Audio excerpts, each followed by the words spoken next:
Hello, my friend, and welcome to Pro Wrestling Daily. My name is Aaron Machbitz. I'm glad the WWE finally figured out how to book Gunther and make his world championship reign important, powerful, and prestigious.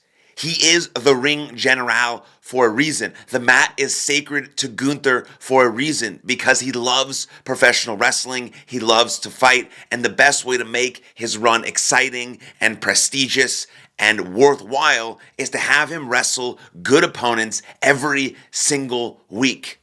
Yes, I understand that promos are important. They create a well-rounded professional wrestler or WWE superstar, but that is not Gunther's strong suit, and that is not what makes his championship reign different than others. What makes his reign, or what could make his reign different and better than others, is his willingness to step in the ring and fight with everyone, while having this attitude, this charisma, this demeanor about him that he's better than everyone else. And then he has these matches with Akira Tozawa and Otis and everyone else, Axion, and he has this braggadocious nature about him that he could just beat anyone in seconds. And then he has these matches where it looks like he's going to lose, it looks like he's going to lose, and he keeps building this anticipation and this willingness to watch him wrestle, and that is what makes him the ring general.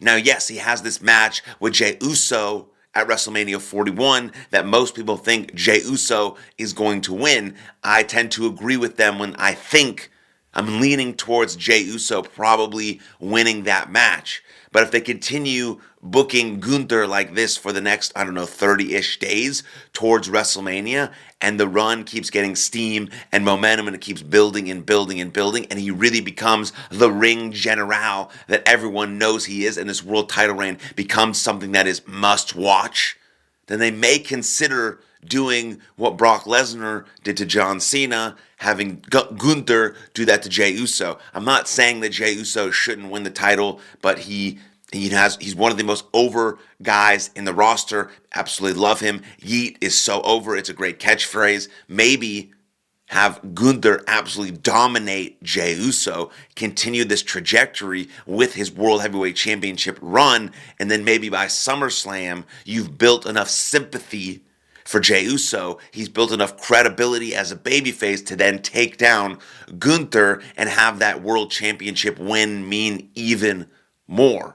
But the way you're booking Gunther right now is amazing. He is the ring general. To him, the mat is sacred. And the way that you book him, the way that you make his title prestigious, is by putting him in matches against great opponents every single week and seeing what happens. Speaking of great matches, we now see WWE in Europe, and these crowds are amazing. They're hot crowds. They're beautiful crowds. They're amazing. They just remind you why professional wrestling is the best.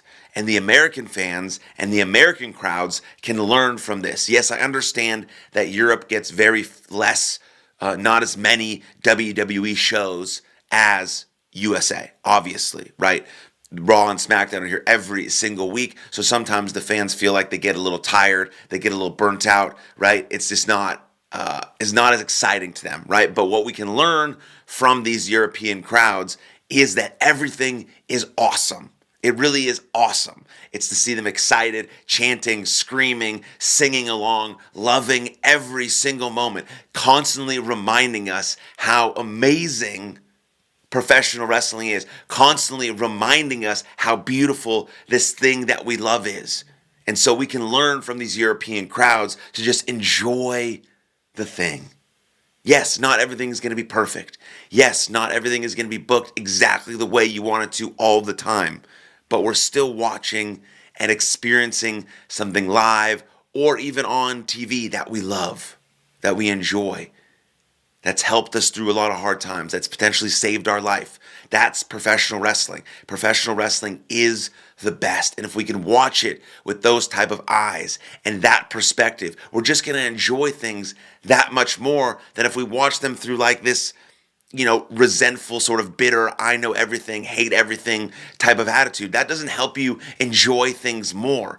You enjoy them like these European crowds who are singing along to these songs, who are invested, who are loving the thing that they're doing. They just love it. And so we can learn as American fans, we can learn from them to just sit down, enjoy, and just love the thing that's happening in front of us, because we all do. We wouldn't show up to a show or talk about it or tweet about it or be a part of a community or go to shows if we didn't actually love the thing. So always have that in the back of your mind, that we love professional wrestling and we might as well enjoy it as much as possible while it's happening. And so speaking of that, we have the Raw preview. We have the March 17th edition of Monday Night Raw, where we will finally see John Cena and Cody Rhodes face-to-face, head-to-head confrontation after John Cena turned his back on Cody Rhodes, turned his back on every WWE fan in the world, and joined forces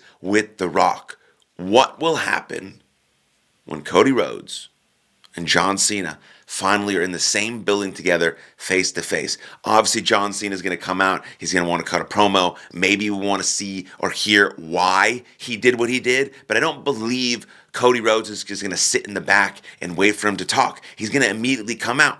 So we might not even actually hear any words from John Cena. We may just see his music hit. Might be new music. Might have new attire.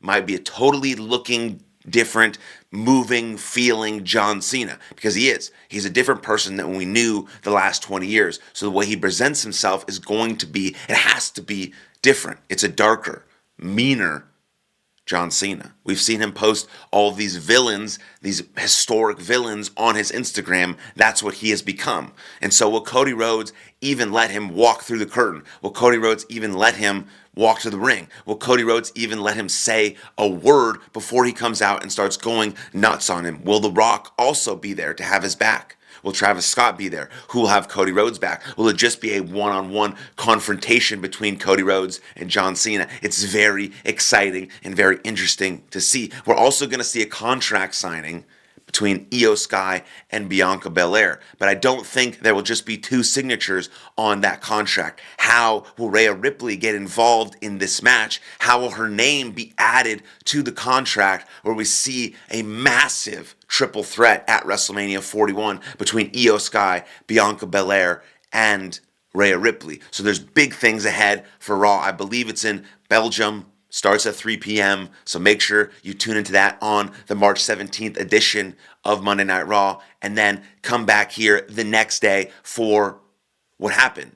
Predictions, reactions, rumors. Let me know what you think in the comments below. What's going to happen on Raw? What's it going to lead to on SmackDown? What's it going to lead to for WrestleMania 41? What are the implications? I would love to know your thoughts, and make sure you hit that like button, subscribe to this channel so you can come back here every single day to get your pro wrestling news, rumors, and predictions. Thank you for building this community with me. I appreciate you, and I'll see you next time. Lots of love. Cheers.